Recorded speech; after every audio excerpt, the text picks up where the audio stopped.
একটা দোয়া কবুলের আশ্চর্য ঘটনা আপনাদেরকে শোনাবো। পাকিস্তানের একজন ডাক্তার, আবু সাঈদ নাম, উনি ক্যান্সার বিশেষজ্ঞ একজন ডাক্তার ছিলেন। তো উনি এই ক্যান্সারের পরে গবেষণা করে উনি একটা পুরস্কারের ঘোষণা পেয়েছিলেন যে এই ক্যান্সারের উপরে গবেষণা করার কারণে, সার্থক হওয়ার কারণে, সফলতা অর্জনের কারণে তাকে পুরস্কৃত করা হবে। ডেট ফাইনাল হয়ে গেছে যে অমুক দিন তাকে পুরস্কৃত করা হবে। তো উনি রওনা দিয়েছেন, পাকিস্তান থেকে বিমানে রওনা দিয়েছেন। বিমান যেতে যেতে কিছু দূর যাওয়ার পরে বিমানের একটা ইঞ্জিন অকেজো হয়ে গেছে। ইমার্জেন্সি বিমান ল্যান্ড করা লেগেছে।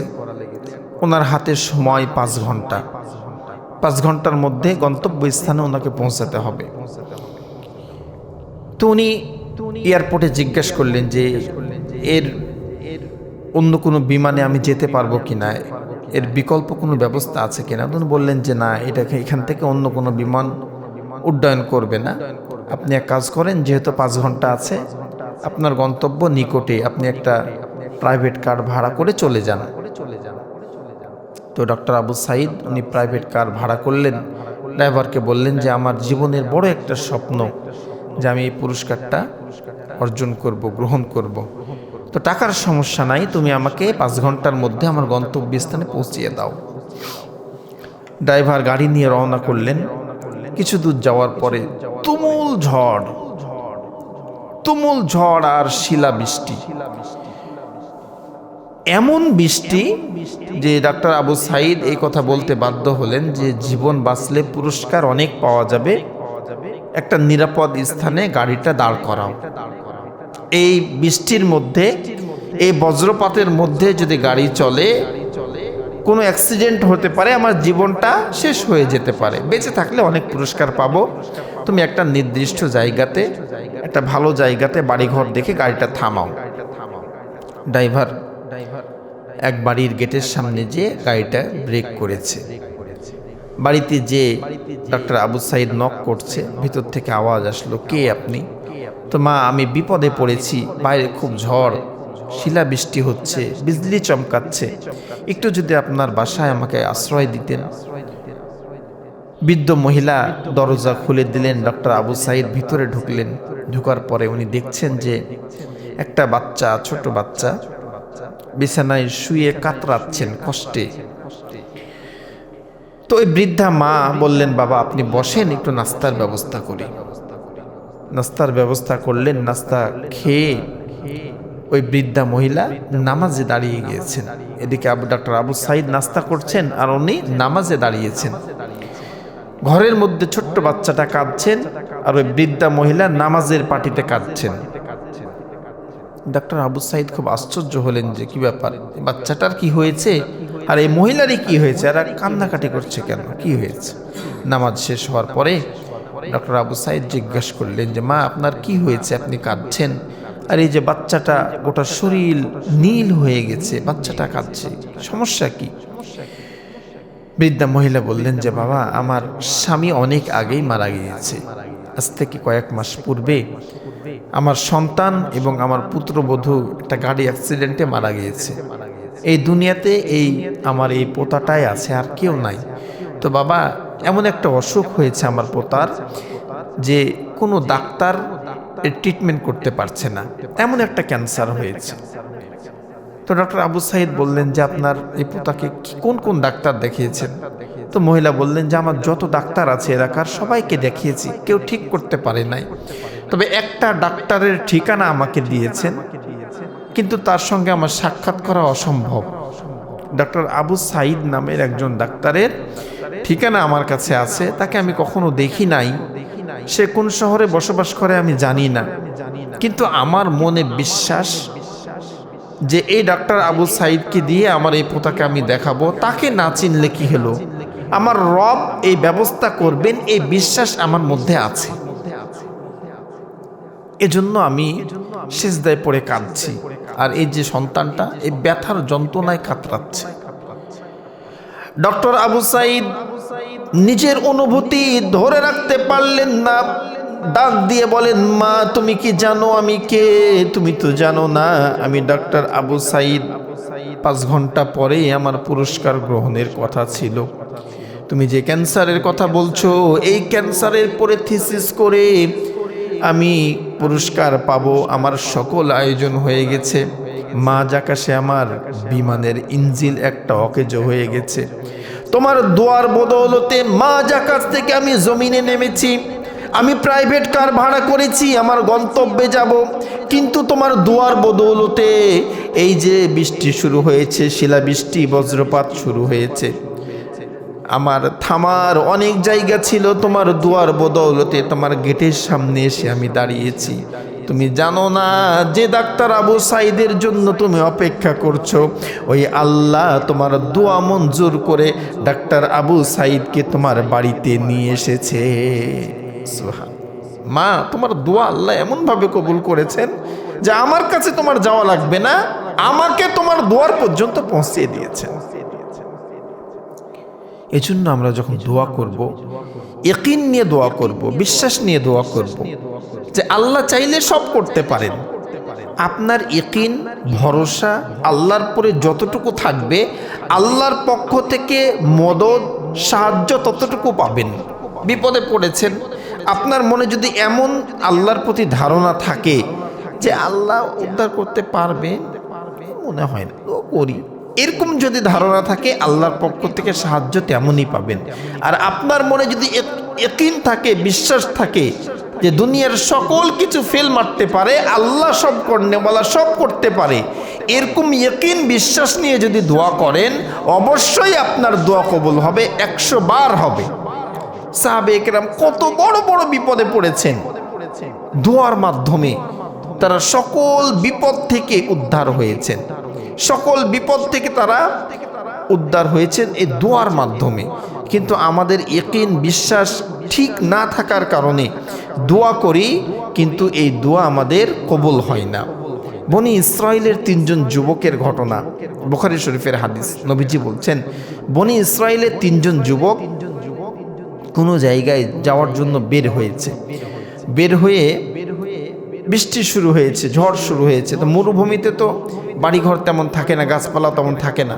তারা একটা পাহাড়ের গুহার মধ্যে অবস্থান করেছেন, স্থান নিয়েছেন ওখানে থাকার জন্য। তো ওপর থেকে একটা পাথর এসে পাহাড়ের গুহার মুখটা বন্ধ হয়ে গেছে। ভিতরে 3 জন, ধুধু মরুভূমি, কেউ নাই, ডাকলেও কাউকে পাওয়া যাবে না।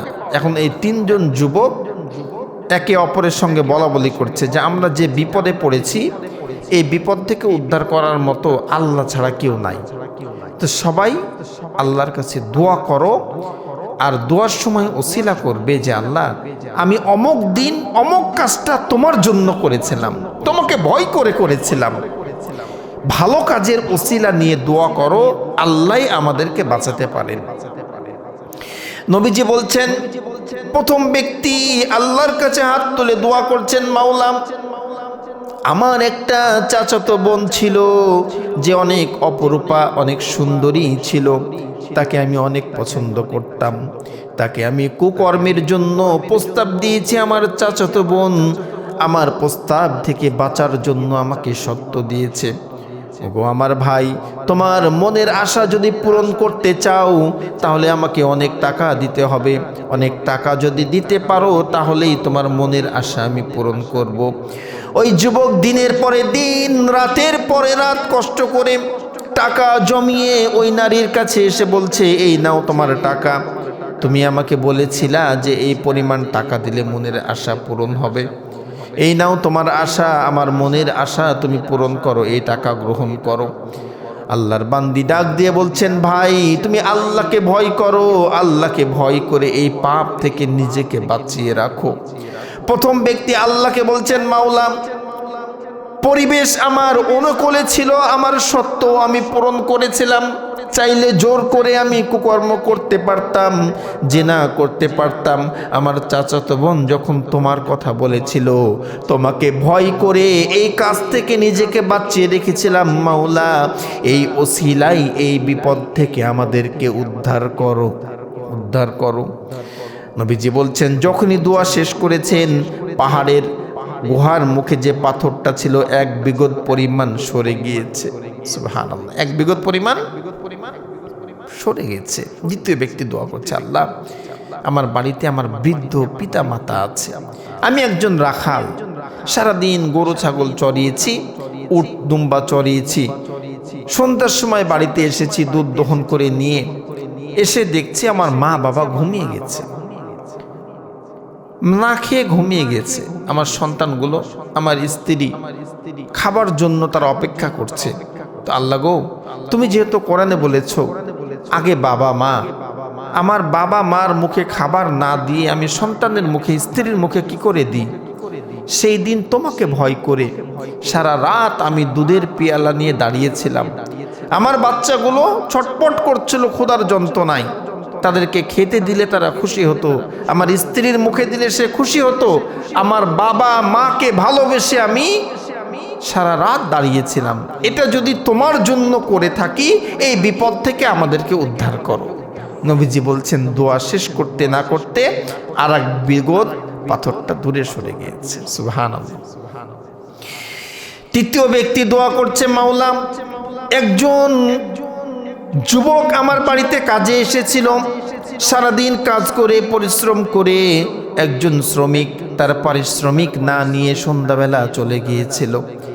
তার পারিশ্রমিকের টাকাটা জমিয়ে জমিয়ে ব্যবসা করে অনেক টাকা আমি গুছিয়েছিলাম। অনেক দিন পরে ওই যুবকের সঙ্গে যখন দেখা হয়েছিল, তার মূল টাকা এবং ব্যবসার লাভের টাকা সবগুলোই তাকে দিয়েছিলাম, সব টাকাই তাকে দিয়ে দিয়েছি। একদিনের পারিশ্রমিক এবং ওইটা দিয়ে ব্যবসা করে যা লাভ হয়েছিল সব তাকে দিয়ে দিয়েছিলাম। তাকে না দিলে সে জানতো না, তোমাকে ভয় করে দিয়েছিলাম আল্লাহ, এটা যদি তোমার জন্যই হয়ে থাকে এই বিপদ থেকে বাঁচাও।